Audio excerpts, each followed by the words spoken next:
ఆ టెర్రరిస్టులు భర్తకి ఏ విధంగా చంపినారు మహిళల ముందు, చంపే ముందు ఏం చెప్పినారు వాళ్ళు, మోదీకి చెప్పుకోపో. ఇవాళ మోదీ గారు చెప్తున్నారు మా రిజల్ట్ ఈ విధంగా ఉంటుందని. ఇది ప్రారంభం. నేనైతే ప్రధానమంత్రి మోదీ గారికి ఒక రిక్వెస్ట్ చేస్తున్నా. ఇప్పుడు మనం స్టార్ట్ చేసినాం పాకిస్తాన్ పైన దాడు, పాకిస్తాన్ పైన యుద్ధమే స్టార్ట్ చేయాలి నా ఒక నివేదిక. ఎందుకంటే పాకిస్తాన్ ఒక టెర్రరిజం ఫ్యాక్టరీ. మనం ఒకటే చోటుకి దాడి చేసినాం, కొన్ని ఆతంకీయులు టెర్రరిస్టులు చనిపోయినారు.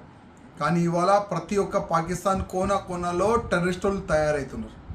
అందుకోసం ఇప్పుడు ఒక మంచి సమయం. ఇవాళ భారతదేశం అందరు కూడా అనుకుంటున్నారు ఇప్పుడు పాకిస్తాన్తోని అటు ఇటు మనం ఒక యుద్ధం చేసుకోవాలని అందరు కూడా అనుకుంటున్నారు. అందుకోసం ప్రధానమంత్రి మోదీ గారితో ఒక నివేదిక, యుద్ధం స్టార్ట్ చేయండి, పాకిస్తాన్ మొత్తం ఖతం చేయండి. అది నేను మోదీ గారికి రిక్వెస్ట్ చేస్తున్నా.